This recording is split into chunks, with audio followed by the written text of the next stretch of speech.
All right, we're back with our peronia tree in the front yard. So I just started the process of planting the tree. We talked about the bare root nature of these trees and how that acclimates to the soil in its new environment and how that's best and easiest for the tree to become well situated.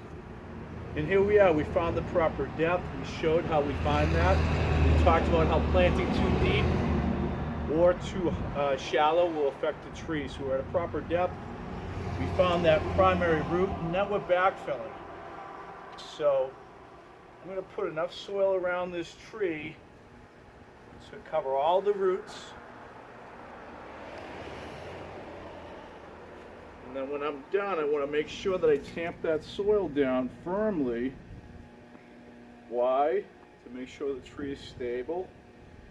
And two, and you'll see the second reason, to make sure that all the air pockets are out of that soil. So I'm going to work my way around. Again, kind of stepping on that. You can see I got my real dirty pants on and my boots today to do this dirty work. Dirty but really fun and really important like we talked about. And happy Earth Day and Earth Week to everybody out there. All right. So now we've kind of tamped down the tree. You can see it's pretty firmly in place. Talked about how it's going to spread out in this location. Really nice job. All right, so next is a trick that the guys showed me that I work with, that we talked about, those certified arborists. And they always showed me that you get a 5-gallon bucket of water and you slowly pour it on the tree, all over the roots. And that's what we're going to do.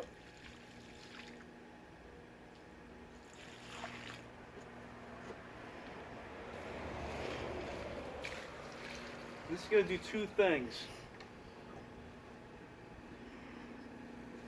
It's going to kind of firm up those soils,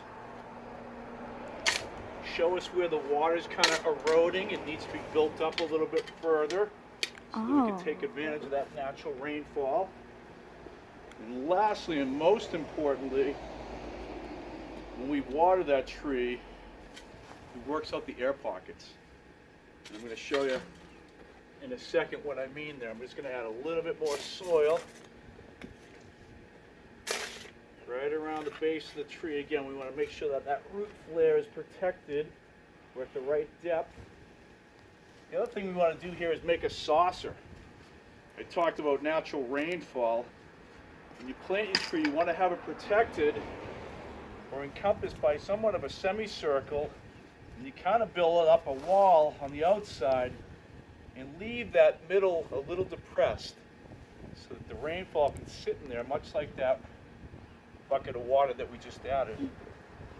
So I'm going to work my way around here. Looking pretty good. Got a little cleanup work to do here, as you can see. I'm going to add some more water.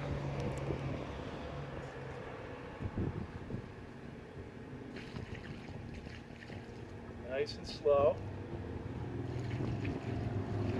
Let's see where it goes. This is good. A little bit over here. Then I got a little tool here to poke into the ground and work those air pockets in. Get that water to drive deep down.